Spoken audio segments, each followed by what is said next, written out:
Well, looks like Sony has a couple more remasters set up for the PlayStation 5, and we've gone through a wave of remasters for that system. Basically the entire generation so far from Sony. Not to say they haven't released some games like brand new titles and stuff, but it has been noticeable. They have been leaning quite a bit on remasters of PlayStation 4 games, and now we're seeing two more remasters that feel incredibly unnecessary, and I wanted to go over that here today. So if you guys enjoy the video, hit that like button, subscribe if you're new. So the two games, one we'll start with, actually got an ESRB rating, so that's pretty much confirmed, and we are now waiting for it to be officially announced, most likely next week in the State of Play that is rumored currently, I believe, for the 24th. So we should hear a Monday announcement from Sony for Tuesday, most likely. And I assume Horizon Zero Dawn Remastered will be in there. The ESRB rating was posted and quickly made the rounds, which, well, obviously got the internet talking once again about this. It had been put out there, I think it was last year, and there was a list that got out online, and it was right there, Horizon Zero Dawn Remastered, and people were like, oh, maybe that was the Lego game or something. Maybe that's what it was. No, it looks like it's going to be alongside of the Lego Horizon game, and it is a questionable remaster, although you could also say Last of Us Part 2 was a questionable remaster. How necessary was that?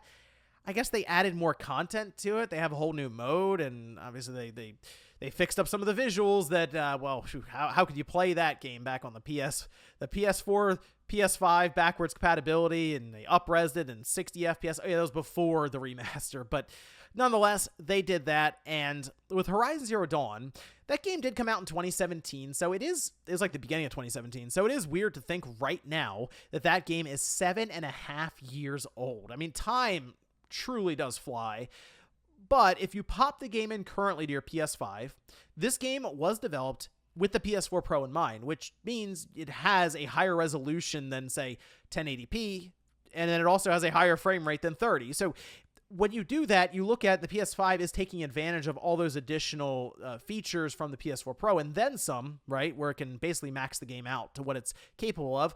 It looks really good as the bottom line. Like it doesn't feel like it's that necessary to go back and spend time, because it's not like it's free to do this. It takes time, it takes money, but still for them to go back and I guess put it in line with Horizon Forbidden West, which does look noticeably better. Burning Shores is one of the best looking open world games I feel like I've ever seen. So maybe they go back and they touch it up a bit and get it closer to what we have with Forbidden West. Is that really necessary to have as a release? On its own, probably not. I mean, maybe they have some additional content that they will add to it. That's all I can think of at this point. And the other one that's currently being thrown around right now is Days Gone.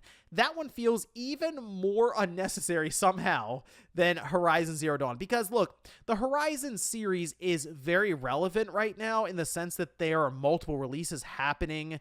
We have still the third game coming up that needs to complete the current trilogy. There's a multiplayer game being worked on. We hear about there's a show, a streaming series that's happening. So there is at least reasoning of, you know what, we're going to get this game up for people who maybe they really want to play the first game and then go to Forbidden West. We're going to have it with PS5 box art, the whole thing, right there on the store.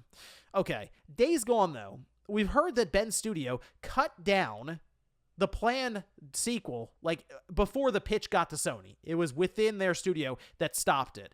So when you hear about that, you go, okay, well, Bend Studio doesn't seem interested in doing anything with the franchise anymore. What's the point in doing any kind of remaster for it? It seems very weird. And again, this is another one where if you go back and play it, it looks fine. It runs well. It just doesn't make any sense to me. And the other thing about this is Horizon Zero Dawn Remaster is rated for PC. Is this something that Sony is going to push as a free update for PC?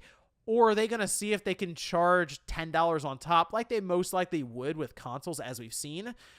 Will they try to just do it as a full price release and that's it? There's a lot of questions we still have after this ESRB rating that I assume will be answered in that state of play. Now, as I mentioned, there have already been many remasters from Sony, with The Last of Us Part 2, Until Dawn is coming up, and that looks like they've done quite a bit of work. It's moved into Unreal Engine 5, and it does look noticeably better there. Ghost of Tsushima got its Definitive Edition, along with that we have Spider-Man got remastered, Uncharted 4, right? That was a big one there with the PC release as well. And with the third-party games to go alongside of it that are tied to Sony, Death Stranding, Final Fantasy VII, to name a few. So yeah, no shortage of remasters, technically, this generation, which, I mean, most of these games, like I said, they all work on the PS5 already.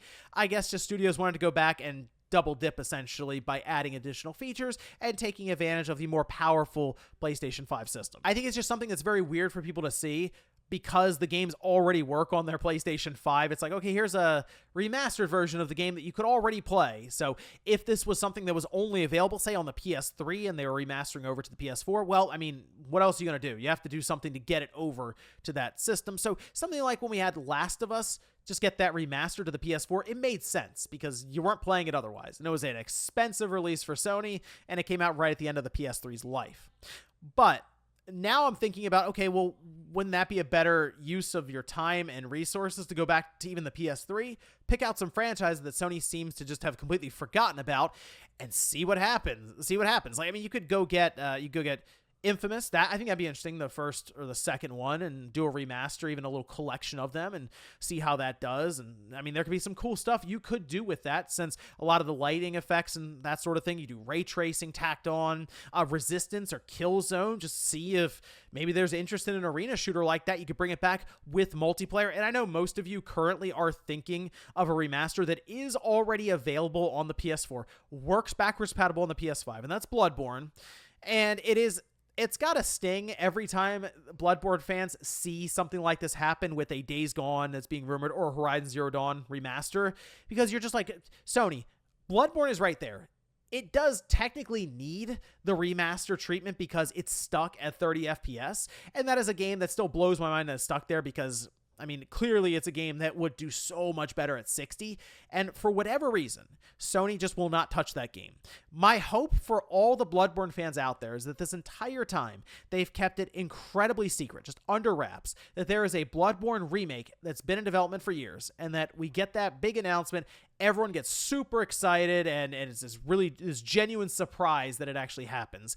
But if I had to bet, it probably won't be that way, and this is unfortunate, because that means, yes, Bloodborne fans will probably watch Days Gone get announced for a remaster while they're still sitting there with 30 FPS on their PS4 version. And I do want to say, I'm not really against the idea of remasters at all.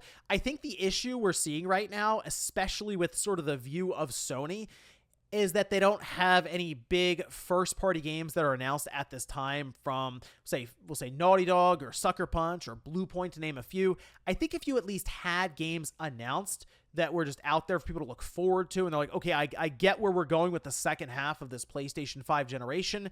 If you then have a Horizon Zero Dawn remaster announced, people really wouldn't mind that much. They say, okay, well, that's weird, but look at all these cool things that are coming up. Who cares if they do a Horizon Zero Dawn remaster to go alongside of the show? Days Gone, not a big deal. Look what Naughty Dog is working on. I think that would be more the attitude, as opposed to where are the games, which is the quote that I see constantly in the comments. But let me know what you guys think about this one down below, with the idea of a Horizon Zero Dawn remaster and a Days Gone remaster coming up here soon. How necessary does that feel to you? Thanks, guys, for watching, and I'll see you next time.